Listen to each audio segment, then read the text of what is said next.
Hello everyone, my name is Coria and I will be discussing about nucleic acids. So, there are two types of nucleic acids. First, we have DNA and RNA. But, what are they made of? So, nucleotides are basically the basic monomers of nucleic acids. It has actually three sections. We have the monosaccharide, a nitrogenous heterocyclic base, and a phosphate group. So the monosaccharide in a nucleotide will always either be D-ribose or 2-deoxy-D-ribose. So the main difference between these has to do with the presence or the absence of a hydroxyl ion on the carbon number 2. So the RNA has a hydroxyl ion on carbon number 2. Just put that there. While DNA does not have a hydroxyl ion on carbon number 2, which is why it's called 2-deoxy-D-ribose. Next is the nitrogenous base. So the nitrogenous base, this one, is connected to the anomeric carbon of the monosaccharide via a beta-glycosidic linkage.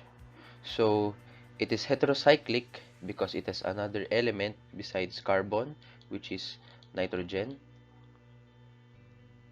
And it is a base because of the lone pairs that we have on the nitrogen atoms.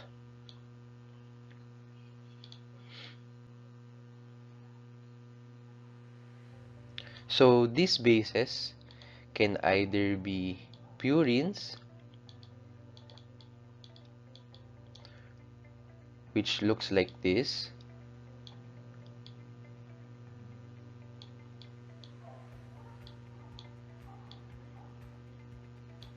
or pyrimidines.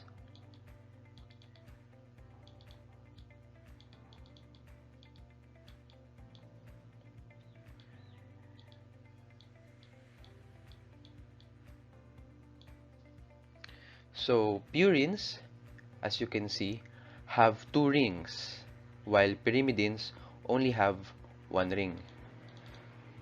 In the DNA, the bases are adenine, guanine, cytosine, and thymine. Now, it's different when it comes to RNA. RNA has adenine, guanine, cytosine, and instead of thymine, we have uracil. So, uracil has a structure similar to that of thymine, but uracil lacks a methyl group. So, the sugar and the base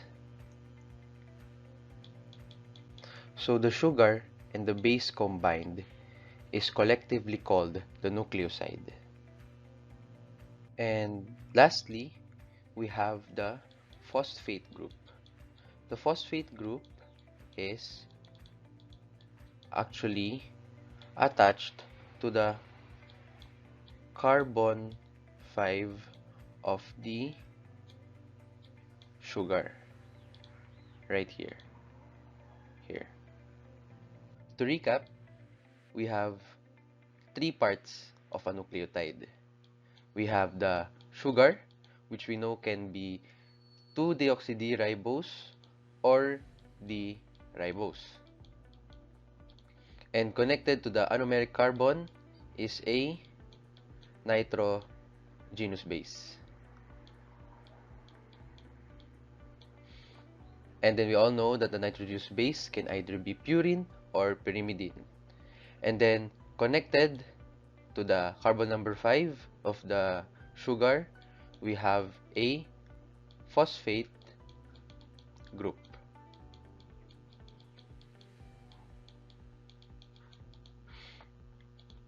So collectively, the nitrogenous base and the sugar is called a nucleoside.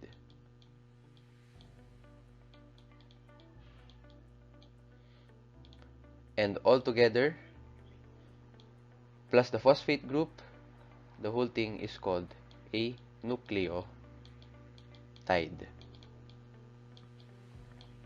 So nucleotides are connected by phosphate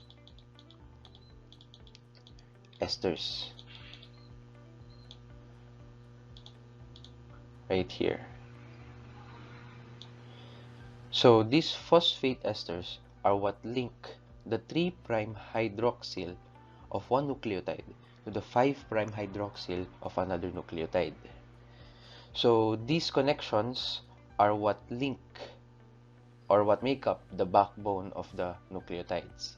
And then the bases protrude from the chain.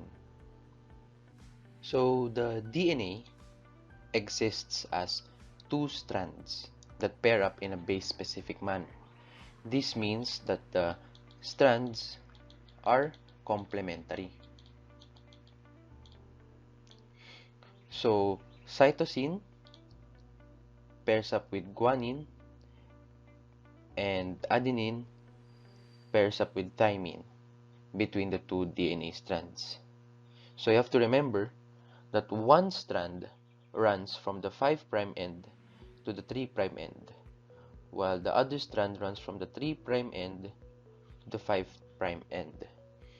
These strands are anti-parallel.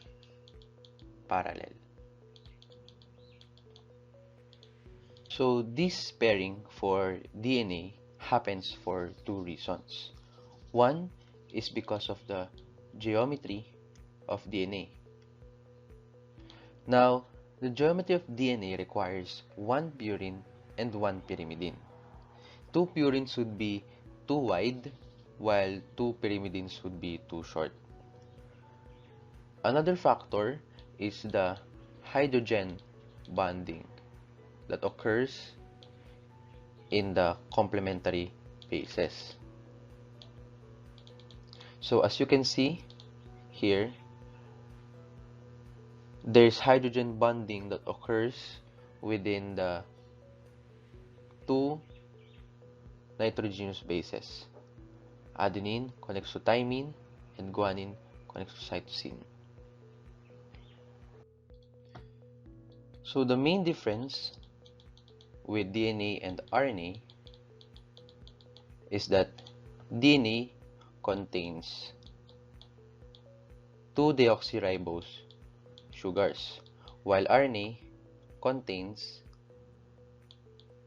ribose sugars. And then DNA is double-stranded, while RNA is single-stranded.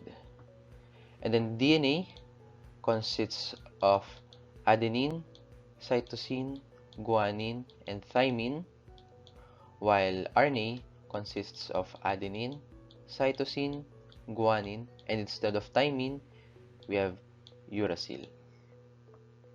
So to understand this further, let's look at where these nucleic acids can be found. So in the nucleus of the cell, we will see thread-like structures.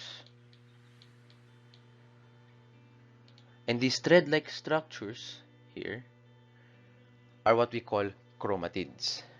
So they are tangled in this way when they are in a regular active cell, but it is different when the cell needs to go cell division. In a regular active cell, the thread-like structures are in the form of chromatids. So in cell division, chromatids condense to form into what we all know as chromosomes. So basically, chromosomes and chromatids are the same. They only differ in the structure. Now, these chromosomes are further made up of small segments that we call genes. And then these genes are made up of DNA molecules. And then as we know, the DNA molecules are made up of a ribose sugar, phosphate group, and a nitrogenous base. So now let's talk about DNA replication. So DNA replication is crucial in cell division, so that when a cell divides, each resulting cell will be able to keep a copy of all of your chromosomes. So how does DNA replication actually work? Now, DNA replication actually involves a lot of enzymes that will work together to create a copy of the DNA. Now, let me further explain how DNA replication works. Helicase, which is an enzyme, will unwind the double helix and then disrupt the hydrogen bonds between the bases. So this action separates the two strands and then will create something we call a replication fork. Now the unwinding of the helix actually generates torsional strain further ahead in the chain. So this is where topoisomerase will come in. So topoisomerase. So topoisomerase will break, untwist, and reconnect the DNA ahead of the replication fork. So with the strands separated, primase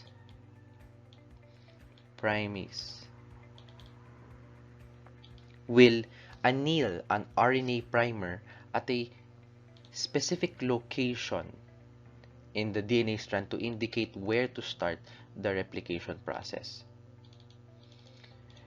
So after this, DNA polymerase 3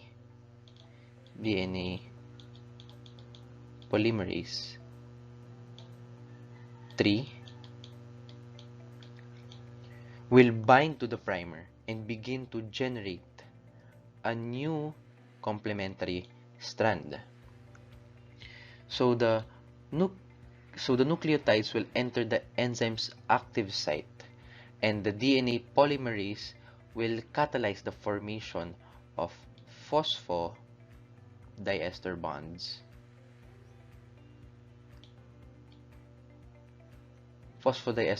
That will join each new nucleotide as it is added to the complementary strand.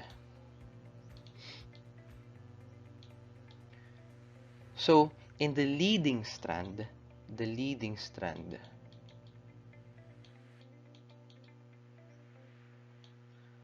right here, the DNA replication moves along. It will move along with the replication fork and continuously synthesize the complementary strand. Now, this will only require the initial primer. Now, in the lagging strand, the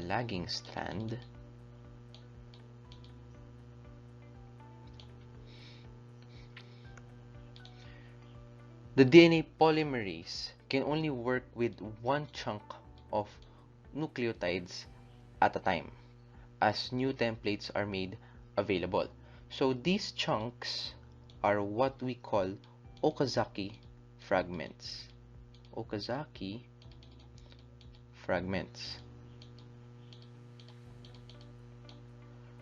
So the reason for this is because the DNA the DNA replication process goes in different directions. One goes from the 3' to the 5' end, and then one goes from the 5' end to the 3' end. So this leading strand goes with the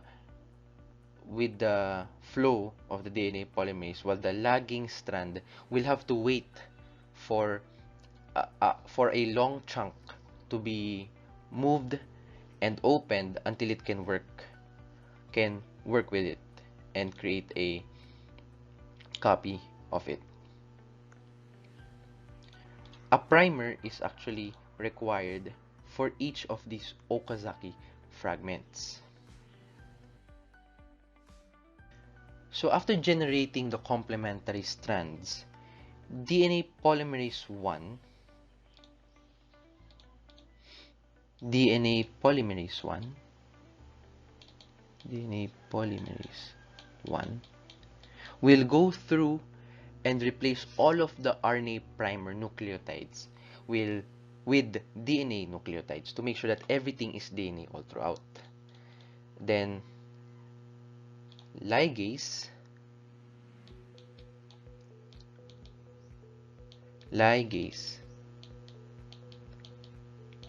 will go through all of the strands to make sure that all of the nucleotides are connected, especially with the Okazaki fragments.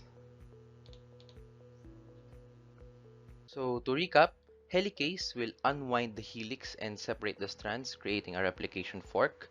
Topoisomerase will break and untwist and reconnect the DNA. And then primase will anneal an RNA primer to indicate where to start the DNA replication.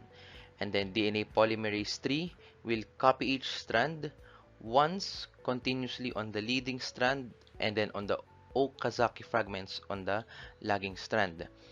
And then DNA polymerase 1 will replace the RNA primers with DNA nucleotides. And lastly, ligase will seal everything up. So let's talk about DNA transcription and translation. So to understand how a certain cell can provide information to create a specific organism, we need to first learn about transcription and translation. Going back, chromosomes are made up of millions of base pairs. Some of these base pairs do not do much, but certain portions of the chromosomes are special, and they are what we call genes. Now, these genes serve as codes. And then, when the genes are expressed, a specific protein will be produced. So, how does this happen? So first, enzymes will use one of the strands of DNA in a gene as a template to produce mRNA. This is transcription. And then mRNA will enter the ribosome and the protein will be created. This is translation. Let me explain this further. So the first step is transcription. It is a process where enzymes use one of the strands of DNA within a gene as a template to produce mRNA.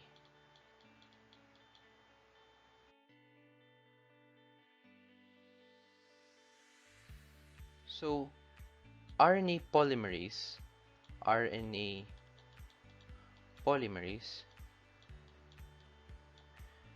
will, with the help of transcription factors, will bind to a specific sequence within a gene. And this specific sequence is what we call the promoter. And then the RNA polymerase will separate the two strands. One of the strands will serve as a template strand.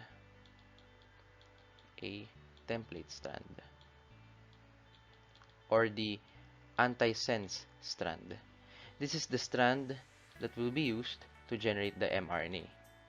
The other strand is called the non-template strand.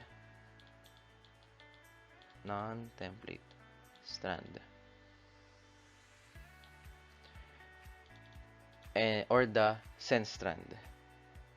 This is the strand that will not be used for transcription.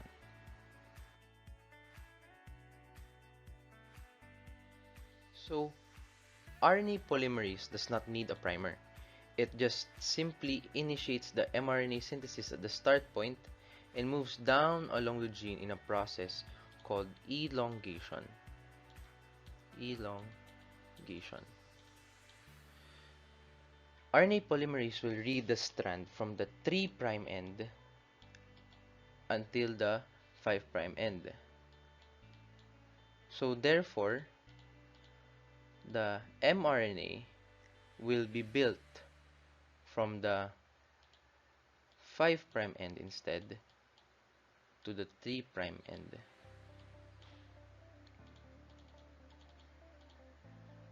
So remember, in transcription, RNA is made, or messenger, mRNA is made. Therefore, the nucleotides are made up of ribose sugars. And then the thymine is replaced with uracil. So unlike DNA replication, RNA zips up. The RNA polymerase zips up DNA back as it goes, keeping 10 to 20 bases exposed at a time. So termination will occur when RNA polymerase reaches the end of the gene, and then when this happens, the enzyme detaches from the gene and the DNA is returned to its original state, and then mRNA is produced. Then finally, the mRNA will undergo processing. It will leave the nucleus, and then it will move to the cytoplasm, where it will find a ribosome. And then here in the ribosome is where translation will occur. So the second step is translation. This is the process where mRNA is translated into a protein. So first, mRNA will enter the ribosome. The mRNA will bind to a small ribosomal unit, and an initiator tRNA. This tRNA will bind with the start codon. The large ribosomal subunit will join to complete the translation initiation complex. The next tRNA that corresponds to the next codon in the mRNA will enter the ribosome, carrying it with an amino acid which will be covalently bonded to the methionine from the initiator tRNA. The initiator tRNA will then leave the ribosome, making space for the next tRNA in the sequence, creating another amino acid that will covalently bond with the previous amino acid. This process will continue along the mRNA, creating a polypeptide chain, and then it will finish when a stop codon is reached. So the polypeptide will float away and it will enter the cell organelles to undergo folding and modification.